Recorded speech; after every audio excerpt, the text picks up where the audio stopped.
दोस्तों, आप में से बहुत सारे लोगों ने एक मैसेज देखा होगा जो कि ये है, dear candidate, RRB CEN 1 2024 exam is scheduled from 3 October to 14 October के 3 अक्टूबर से 14 अक्टूबर के बीच में आरआरबी एलपी का पेपर होगा। हो सकता है फेक हो, ठीक है, पर ज्यादातर देखा गया है कि जो पहले इस तरह से नोटिस, जो भी न्यूज निकलती है किसी चीज को लेकर जिसको कि पहले फेक बोला जाता है, वो लगभग बाद में फिर ऑफिशियल भी आ जाती है। मान लीजिए कि ये फेक है, पर ऑफिशियल भी अगर ठेका हो गया कि हाँ टीसीएस एग्जाम कराएगी तो ज्यादा दिन नहीं लगेंगे एग्जाम होने में। हो सकता है एक्चुअल डेट भी यही निकल के आ जाए 10 अक्टूबर के आसपास। सितंबर चल रहा है, हम मान के चल रहे हैं कि हमारे पास 1 महीना बचा है। आप में से बहुत से बच्चे होंगे जिन्होंने सिलेबस कंप्लीट कर लिया होगा। इस वीडियो में हम यही बात करेंगे कि जिनका सिलेबस कंप्लीट हो गया और नहीं हुआ तो जल्दी से कर लीजिए, आप पिछड़ रहे हैं, ठीक है। और जिनका नहीं भी हुआ उनके लिए भी ये वीडियो है कि आखिरी 1 महीने में आपको करना क्या है। दोस्तों, सबसे पहले तो सिलेबस ही कंप्लीट करना है। कर लिया तो अच्छी बात है, अगर नहीं किया तो क्या करिए, मैथ, रीजनिंग, साइंस, इन 3 सब्जेक्ट के हर टॉपिक के, साइंस को छोड़ दीजिए, मैथ रीजनिंग में हर चैप्टर के 4-5 सवाल जरूर कर लीजिए, ठीक है, जिससे आप क्योंकि कठिन नहीं आता क्वेश्चन पेपर, हो सकता है आपके पास टाइम हो तो आप उस सवाल को सॉल्व कर ले जाएं। और साइंस के पीवाईक्यूज, अब आप ध्यान से देखिएगा, आपने शॉर्ट में एक बार को सिलेबस कंप्लीट कर लिया, अब आपको क्या करना है, और जी बहुत से बच्चे होंगे जिन्होंने सिलेबस कंप्लीट कर लिया होगा, उनको सभी सब्जेक्ट का डेली रिवीजन करना है। अब आपको कुछ नहीं करना, पढ़ाई आप कर चुके हैं और लास्ट में आपको सिर्फ एक काम करना है 1 महीने तक, मॉक टेस्ट देने। सबसे पहले चैप्टर वाइज टेस्ट दीजिए। चैप्टर वाइज टेस्ट कैसे होते हैं, ठीक है, चैप्टर वाइज टेस्ट ऐसे होते हैं मेरे दोस्त, जिसमें कि एक चैप्टर से सवाल आते हैं। जैसे कि मान लीजिए आपने पढ़ा है सबसे पहला चैप्टर HCF LCM, तो सबसे पहले उसके सवाल आएंगे, ठीक है, HCF LCM, तो उसके सवाल आएंगे, ठीक। 1 मिनट दीजिए मुझे, मैं आपको दिखा देता हूँ चैप्टर वाइज टेस्ट कैसे होते हैं। आरआरबी एलपी पे गए, ठीक है, एएलपी पे जाएंगे, अरे उस पे जाएंगे, टेस्ट पे, नर्सिंग एनटीपीसी, एएलपी पे गए, ठीक है। यहाँ पर आप जाएंगे चैप्टर टेस्ट पे। चैप्टर टेस्ट पे आप देखेंगे, जैसे मैथ पे गए, मैथ पे पहले चैप्टर आया रेशनल इरेशनल, मल्टीपल फैक्टर्स, ठीक है, एलसीएम एचसीएफ, इस तरह से चैप्टर वाइज हर सब्जेक्ट को कंप्लीट करते हुए चलेंगे, चाहे वो साइंस हो, चाहे वो रीजनिंग हो, चाहे वो मैथ हो। साइंस में भी फिर फिजिक्स केमिस्ट्री बायो आ जाएगी। अभी के लिए अगर समय कम है तो जीके छोड़ सकते हैं, ठीक है, जीके आप अभी छोड़ सकते हैं, मैथ रीजनिंग साइंस को लेकर चलिए। जैसे आपने बायोलॉजी चैप्टर खोल लिया, सेल खोल लिया, आप अपनी एक लैंग्वेज चूज कर लीजिए। 8 यहाँ पर लैंग्वेज है, ठीक है, आपको दिख रही होंगी। मान लीजिए मैं इंग्लिश चूज कर लेता हूँ, सारे यहाँ पर सब दे दिया। अब यहाँ पर चालू हो गए सवाल, सही के लिए क्या सवाल है, गलत के लिए। यहाँ पर आप देखिए, आप बताइए इस सिंबल का क्या मतलब है, नहीं पता, तो फिर आपको एग्जाम में समस्या होगी। इस सिंबल का मतलब है, नहीं पता, तो फिर आपको एग्जाम में समस्या होगी। ये सब आपको पहले से पता होंगे तो एग्जाम में आपके लिए आसानी हो जाएगी, ठीक है। इसके लिए अगर आप टेस्ट सीरीज को सॉल्व करते हैं तो आप हैबिचुअल हो जाएंगे, आपको वहां कुछ नया नहीं लगेगा। चैप्टर वाइज टेस्ट के बाद section wise test. Section wise test में क्या होगा, मैथ का सेक्शन है तो पूरे सवाल यहाँ पर मैथ के होंगे, पूरी मैथ से, ठीक है। सेक्शन वाइज टेस्ट के बाद फुल टेस्ट पे आ जाइए या फिर पीवाईक्यूज पे आ जाइए। पीवाईक्यूज का मतलब है previous year question papers. Previous year question paper मैं समझा देता हूं कैसा होता है। उसमें जो 2018-19 की वैकेंसी है, जैसे पीवाईक्यूज यहाँ पे भी लिखे हुए हैं और यहाँ भी होंगे। साइको टेस्ट की अभी आपको जरूरत नहीं है, ठीक है। फिजिक्स न्यूमेरिकल बड़े इंपॉर्टेंट, छोड़ मत देना फिजिक्स के न्यूमेरिकल्स को, बहुत नंबर आपके लेके जाएंगे, ठीक है। ये तो हो गए फुल टेस्ट। ये अब आप पूछेंगे भाई ये कौन सी ऐप है जिसको आप हमें दिखा रहे हैं, तो दोस्त ये है one of the best test series app, test book, ठीक है। आप प्ले स्टोर पर जाइए, आप इसको डाउनलोड कर सकते हैं, मैं आपको दिखा देता हूं। प्ले स्टोर पर जाएंगे, आप टेस्ट बुक डालेंगे, अरे कहाँ गया, टेस्ट बुक डालेंगे तो आपके सामने ये ऐप आ जाएगी। जब आप इसको ओपन करेंगे तो आपके सामने ये सब चीजें आएंगी, full test, sectional test, chapter test, आपको सारी चीजें यहाँ पर मिल जाएंगी। अच्छा, काफी सारी चीजें फ्री हैं, जैसे ये क्या है, फ्री पीवाईक्यू फ्री, कुछ चीजें आपको फ्री मिलेंगी। तो जो चीज आपको फ्री मिल रही है आप उसको यूज करिए, और आपको लगेगा कि अरे यार ये तो बहुत काम की चीज है, इससे तो मेरे पेपर में बहुत ज्यादा नंबर बढ़ सकते हैं, तब आप कूपन कोड में लिख दीजिएगा चिंकू और इसका 1 साल का प्रो पास ले लीजिएगा, 1 ईयर प्रो पास। और मुझे उम्मीद है 1 साल में आपका RRB LP JE technician NTPC या फिर कोई भी एग्जाम निकल जाएगा। सिर्फ रेलवे का नहीं आएगा इसमें, आप जोन से एग्जाम सेलेक्ट करोगे उसके सवाल यहाँ पर आने लगेंगे।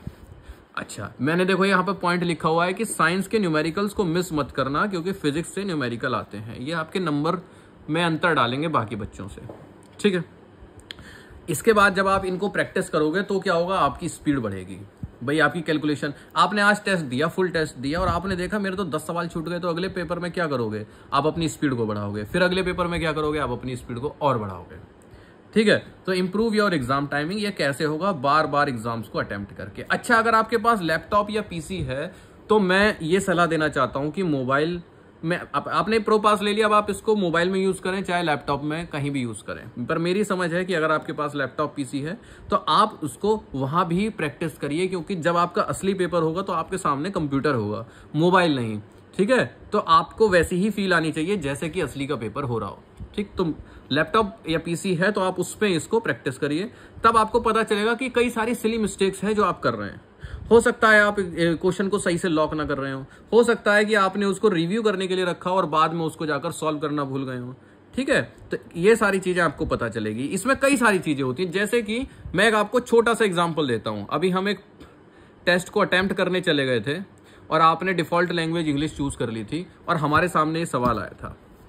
हो सकता है ये किसी भी सब्जेक्ट का कोई भी सवाल हो, पर आपको ये इंग्लिश में टर्म थे तो आपको समझ में नहीं आ रहे थे। आप सोच रहे थे कि अरे अगर ये हिंदी में होता तो समझ में आ जाता। तो ऊपर जाकर आप इसकी लैंग्वेज को अगर हिंदी में कर देंगे तो ये हिंदी में आ जाएगा, पर और ये एक्चुअल के पेपर में भी हो जाएगा। पर ये आपको पता कब चलेगा, इसका आइडिया कब रहेगा, जब आपने प्रैक्टिस करी हो टेस्ट सीरीज की। तो यही मैं बताना चाह रहा हूं कि जो आखिरी 1 महीना है आपकी पढ़ाई का नहीं है।